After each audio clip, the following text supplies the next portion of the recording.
All right, hello and welcome to this live. My name is Dr. Mark Ivanitsky. Thank you for joining. We're going to be talking to Dr. Molly Thellersdort today, the Vice President of the Florida Naturopathic Physician Association. She is going to talk about what happened with SB 688, the bill to license naturopathic doctors in the state of Florida, which was recently passed with a huge majority by both the House and the Senate of Florida, but then was vetoed in the last minute by Governor DeSantis. Hugely disappointing, making naturopathic medicine still illegal to practice in the state of Florida. We're going to have her on and we're going to get started. Hello, Dr. Molly. Hello. We made it work. It was a little touch and go for a minute. How's it going? Yeah, going well. Happy to be here. Thanks for having me on, and willing to talk about this issue. I know there's been a lot of buzz lately. Yeah, so I was giving like a brief overview of what happened. For people who don't know, how we had this bill in the state of Florida, 6B88, that did pass with a huge majority within the House and the Senate, and then the last second was vetoed by Governor DeSantis, making it still illegal to practice naturopathic medicine in Florida. Super sad, super disappointing. Why don't we take it back and give an overview first about who you are, how we know each other, how you're involved in the organization, and then what the heck happened with this bill? Yeah, it's a little bit of a crazy circus out here. Welcome to Florida, by the way. I mean, I love it. I love the state. I love it. I'm still hopeful. You know, I think it's the most beautiful state in the country. You know, I've lived a lot of places. I visit a lot of places. To me, it's the most beautiful place. The beaches, the people, the energy, the vibe. You know, it's amazing state. And it's just, I would love for us to be able to practice to the full extent of our training and our scope, like we can in other states. So, yeah. Yeah, we got a little ways to go here.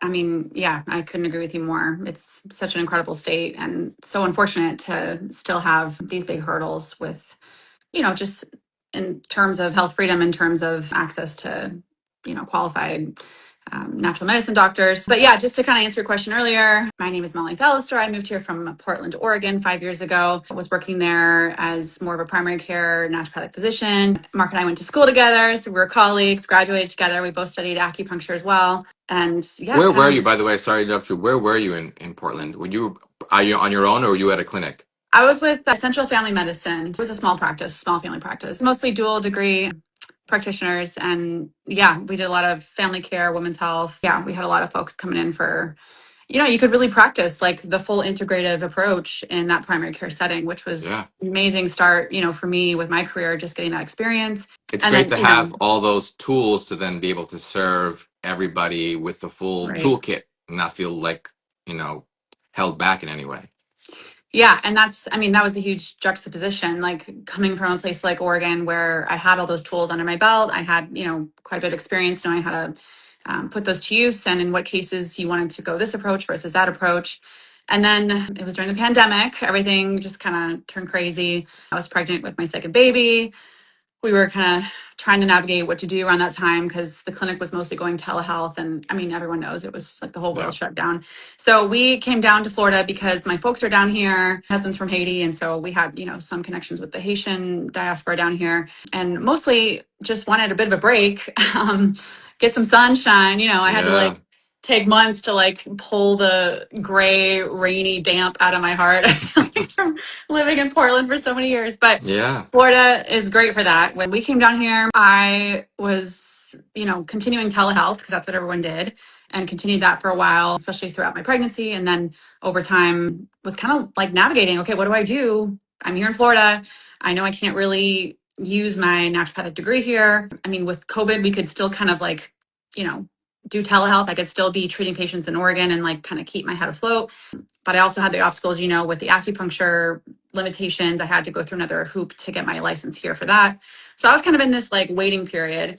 And so it was just sort of you don't really want to make yourself known, but you have to sort of get your name out there if you want to have any type of, business. And it opened my eyes to the reality of the healthcare landscape, particularly this alternative natural healthcare landscape. Because I also was looking for natural practitioners for my kids and for my family and wanted to know who's out here, who can I trust, who's going to be a good, ally and, someone I can work with. And the acupuncturists were very friendly, the chiropractor, integrative MDs that were great, but largely just a whole different landscape than Oregon. I mean, I would call specialists and we would be able to speak the same language and, communicate about patient care. And here it's like no one even knew what an ND was. Like people thought Yeah. I was a quack. I mean, oh, you're like an acupuncturist. Okay, I can kind of get that. But there wasn't really a place for us here. And so it was just this It's so constant, wild like, how different states are. I mean, it's like one country, but it's like really 50 different countries. it It's, definitely feels like that. Yeah. yeah, And especially when you look at the like health outcomes and statistics, like not every state has the same access, the same health outcomes. And with limited access comes challenges. Like if you don't have a lot of this very readily, easily accessible, insurance covered access to preventative healthcare, like trained expert. I mean, we are the trained experts in this preventative whole person, root cause protocol type yeah, of approach. Like we have such a foundational, education and training in that it's really a disservice to Floridians that they can't access that. And that's what I, came to realize over the years. I got involved with the FMPA, the Florida Naturopathic Physicians Association. To me, that was like kind of my only way of just, well, that and David Schleich was kind of like, you really need to help Todd out. And you guys yeah. really need to do something. It was sort of like, oh, it's coming, like the bill's You know, coming. that's You so guys are funny. getting David licensed. Schleich was the reason I even went to naturopathic school in the first place. I met him at a conference and he sold me on the idea. I never even heard of NDs. No And way. he's the reason, actually, he convinced me to apply and to come. So it's funny that how did you meet him? How did you get involved with, So yeah, David Schleich and I don't even know. I mean, I feel like he's like a grandfather in like a previous lifetime. Like we just kind of connected. I think I went to him once. Oh, he's from Canada and I grew up in Canada. And so there was this like Canadian thing and he was telling me about, all his history with the Canadian school. And then he found out that I was going on this trip to Haiti. And that's where I first met my husband, Fed. And he was just like so excited about it and wanted to, oh my gosh, and he met a Haitian man and he speaks French and he is, going to do his master's. And so he got like so involved in our story. And I think part of it was just like there was a mentorship and there was this, we both saw the vision in each other's eyes of like hmm dreaming bigger. He's such a visionary and yeah, he's so much experience.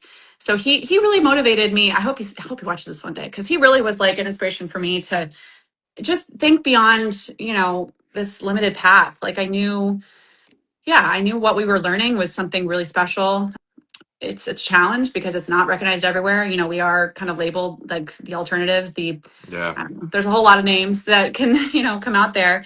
But when you're doing this work and you're seeing the impact and you're seeing the good that comes from it and people that are really dying to have this information, it motivates you to kind of expand yourself. And 100%. yeah, I Yeah, would not be doing political advocacy work if it wasn't for him like seeing that in me and being like, no, you can do this. And, Florida needs it. Like no one yeah, else is, I mean, it's been kind of, me, Todd, got Judith, like a lot of, now we've got James, we've got Mitchell, we've got Ramona, we've got a whole host of folks that are Marnie, really standing up to the plate, but it hasn't always been that way. And what's historically happened is people get really hyped and we have this like big movement and then people burn out because yeah. a lot of this is, yeah, it's a grind. It's volunteer work. You're not really getting a big paycheck out of it. And so you have to really have it in you Yeah. to want to keep showing up. So that's what So brought me here. speaking of that, let's talk about this recent huge passionate burn and then this this fizzle that happened. Let's talk about our bill SB 688. What happened and yeah, what's going on? What's the story? What's going on? Yeah, I mean, well, I mean, as people probably know by now, we had this bill, SB 688. Gosh, I mean, we worked so hard. It's been 4 years. We've been putting a bill forward. So this is year number 4.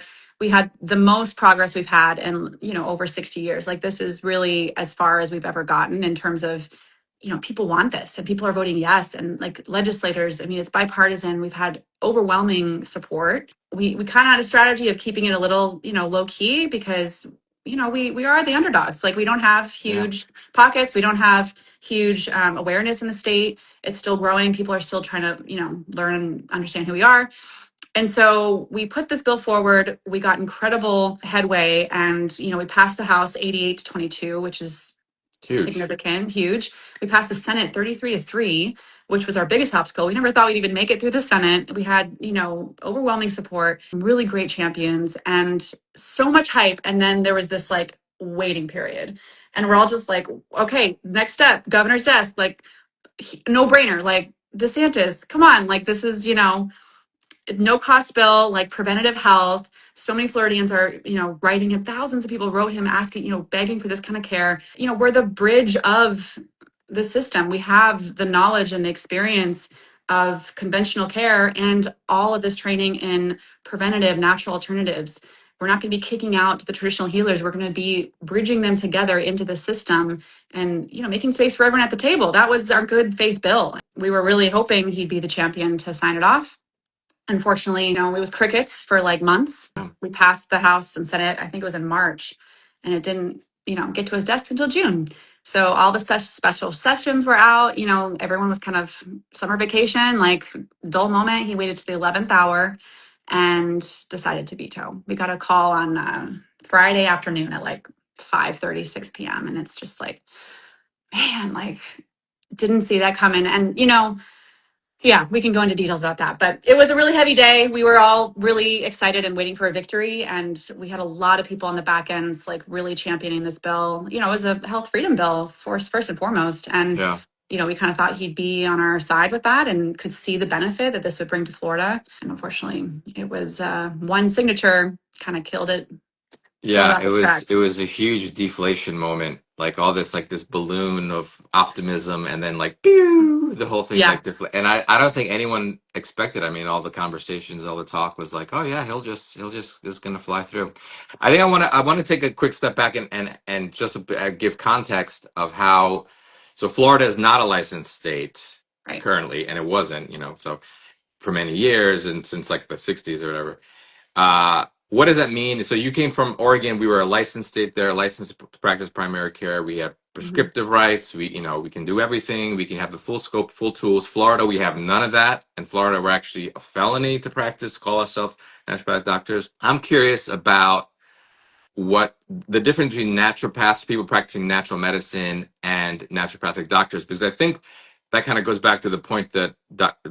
DeSantis made, I think, in his letter, saying like, oh, well, natural medicine exists. There are licensed practitioners, so they can just use those toolkits if they want to. So, kind of maybe give us the lay of the land of what exists in Florida now or existed in Florida for natural medicine as a whole. Like, who are the naturopaths? Who are the unlicensed naturopathic doctors? What's the landscape before the bill? Yeah. So before the bill, I mean, of course, you have these, more integrative practitioners, these chiropractors, there's acupuncturists and, more integrative medical doctors, osteopathic doctors. I think what you're referring to is in the veto letter, DeSantis makes a public letter that we get to read. It's on our website, fnpa.org/news. You can find it and read it and make your own conclusions. But in the letter, he does mention that, Floridians have plenty of access to naturopathic modalities. Any of these practitioners can use them widely. They're not regulated by the FDA. And what the reality, it's very misleading and actually not fully accurate because, first of all, the word naturopathic actually is regulated now and considered a felony, like to use. Like you can't even use the word naturopathic within the current legislature. That's a problem. So what he stated was actually false in that respect. But also, these practitioners have a wide range of different training compared to someone who studies this from the beginning. And that goes with traditional naturopaths and naturopathic doctors. When you're trained in that philosophy of, treating the whole person, of using, the hierarchy, the principles, and you have like everything kind of based on this very structured foundational landscape, that to me, you cannot fully articulate that into a weekend course that someone takes or maybe an online program that they learn kind of after the fact and they get additional training in, which many of these alternative practitioners do. Chiropractors and acupuncturists, they have their lane and they have their specialty and they have tools, but it's not the same level of tools and expertise that we have as NDs and as naturopaths. Now, traditional naturopaths, NDs, really the difference is just training and whether they, someone goes to a medical school training and gets a bunch of debt or not. Those are two different tracks. And right now, currently, I don't think a lot of people know this, but even traditional naturopaths are, they are considered, unrecognized here. Like they actually are at risk. Like they're not safe just because they don't have, a doctoral degree behind their name. If they're saying and claiming that they're practicing naturopathy, they would be considered a felon. Like it's actually illegal in the state of Florida. So, So what did they do? How did they get around so it? yeah, I mean, honestly, like the majority of them kind of find their niche and they just sort of stay quiet, and maybe they've got their clientele and they have their lane and they just stay with what they can do. A lot of times the health department looks for kind of the folks that are claiming bigger things. And so if you do have a doctoral degree behind your belts, that sometimes raises a little more flags because, oh, that could be considered medicine. Naturopaths aren't always claiming that they're providing naturopathic medicine. That's a Right. kind of, regulated term. And so really it's a messy territory that, I guess according to the governor, one of his statements in the veto letter was he doesn't want more regulation and regulatory hurdles. And what's funny about it is like actually things couldn't be more regulated in the state in terms of what you cannot do. Like all of these professions, this whole profession is completely banned from the state. Like we cannot even claim or use the terminology. Like there's been a clinic in Tallahassee, they don't even use their ND degree. They're practicing as chiropractors and acupuncturists, but they have the word naturopathic in their clinic name, and they've been fined by the health department, and they've been investigated several times and had to go through thousands and thousands of dollars of legal fees. I just think this is like very like common sense legislation that would help so many more people. And the obstacles in front of folks like us, even traditional healers that are, in good faith trying to help people, get in the way with us being able to do this safely. So yeah, there's a lot of, more nuance about that. There's like, different kind of areas we can dive in, but that's kind of the main landscape is just people have to really be careful with the term. You have to meet with a lawyer when you come here. You have to really know like what you can put in your website, what you can't. I was told to just be on the lookout of when the health department's going to come and try to, get you down essentially. And it's unfortunate because me and many of my colleagues like provide incredible care and really important care for people that are actually helping to reduce healthcare costs, like prevent chronic disease and illness, like offer more nutritional counseling and coaching and all these services that people claim and really want to have. And when you do these large surveys, people are really desperate for this information. But states like Florida, unfortunately, are still, Florida probably is one of the worst, like still just completely inaccessible for most people. Yeah. Yeah, it's a huge bummer. Oh, you mentioned that he wrote a letter kind of stating his reasons why. Maybe let me go over those real quick, and then also, what do you really think happened? Why do you is there like a secret back channel? Like why, is he did he get some donations? I mean obviously you can't speculate, but that's kind of where my mind goes, like, oh my God, really, like in the last second. Yeah. Yeah, we can't. I encourage everyone to look at the veto letter themselves. There's a lot of claims in there, a lot of information that kind of came out of left field. And again, some of the statements just don't really add up. The claim about how Floridians already have enough access to trained, natural healthcare practitioners and naturopathic modalities, even though that term alone is like regulated and considered illegal to use, that has not been tracking from my experience from Floridians I've spoken with, and just No, the large majority of absolutely not. the perspective, huge majority, especially the Maha movement here, which has been incredible support. Very different beliefs, yeah. And again, his kind of call about the regulatory concerns and how it's going to push out these traditional healers and cause, oh, you have to get, continuing education hours, you have to have a board, you have to have someone like regulating all that stuff. And to me, I guess, to me, it's just that it doesn't add up in terms of the profession's already regulated in a way that it's completely banned. And there's certain things we can't even do or say that we were trained in. But yeah, just to kind of wrap that up, it's essentially the regulatory claim doesn't add up in terms of it's already regulated, but, considered legal. Anytime that you are introducing a profession or at least legalizing a profession, in my eyes, and many would agree, it's really to protect and provide safety measures for the public and the citizens. You have people just claiming whatever they want without any proper like recognition of the training and like knowledge of like what they've done to get there, to claim that they can do these things, you run the risk of just a lot of potential harm to folks. And so, we've got a great safety record in terms of states that are licensed for naturopathic doctors, even primary care, full scope practice. So yeah, it would seem a no-brainer. And then you asked the question about like, what do I really think happened? We all know that there's, special interests out there. I don't think we'll ever be in the category to be receiving, these huge, large donations and financial incentives. I can't speculate. None of us can fully speculate. Even our lobbyists are like, well, we can't speculate, but here are some observations. I don't know. I think when you've worked in politics long enough, everyone I've talked to who kind of does this and has done this longer, they've just shared that, oh yeah, like something must have happened at the very end. There must have been some like handshaking, or there must have been some important person that had a position that, he needed to listen to, and they needed to, I don't know, what is it, pat each other's backs.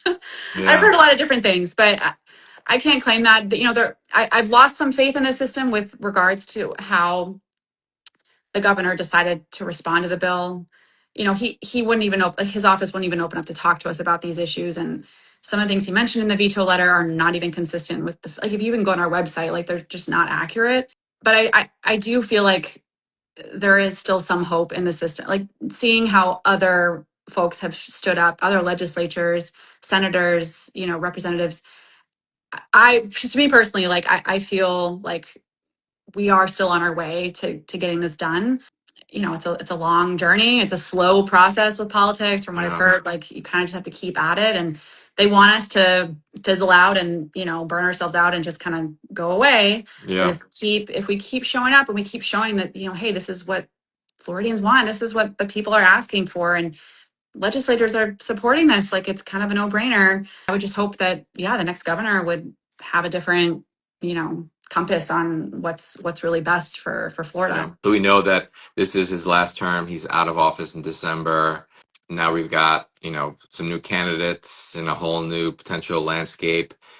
What's next? What can people who are interested in helping do, and how can we get the ball going? How can we start inflating this balloon up again, patch up that hole that was popped, and get the balloon going again? Yeah, so the main thing is just, we were kind of keeping quiet before, and now strategy is let your voices be known. Like this is our goal now, to just start getting more public awareness, because really until people know about this and know what's happening behind the scenes, they're not really going to do anything about it. And if the governors and if senators and legislatures see that there's not a whole lot of public interest, it's going to be harder for them to really take any stance. The biggest thing, is just showing that you care, standing up, following some of these stories, like trying to make your position known.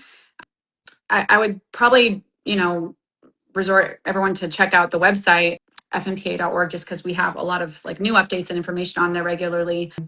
Just ways to kind of get involved and be familiar with what's happening. We're trying to get a newsletter out so we can kind of inform folks with what's happening in this next session. We are very optimistic for this next session. I mean, it's a so new governor. What's the best case scenario in the next legislative session? Is it like, does the bill, could the veto get overturned? Is it a whole new bill that gets introduced? How does it work in terms of what's happening? Yeah, so I don't know exactly the strategy yet. I mean, that will kind of present itself as we just move through probably the summer and maybe like early fall. But we have really not a whole lot of reason to believe that the same bill couldn't make it as far as it made it. And, with the right kind of connections and education to the governor, then whoever the next governor will be, and especially, public interest. And if we have folks that are actually speaking up about this issue, because governor, people don't really think it's a big deal until they hear about it and they know that, a personal story, if you've been affected by this, if you know someone who has been limited access or who was, I have people from all over the country that have moved here from a licensed state and they had an ND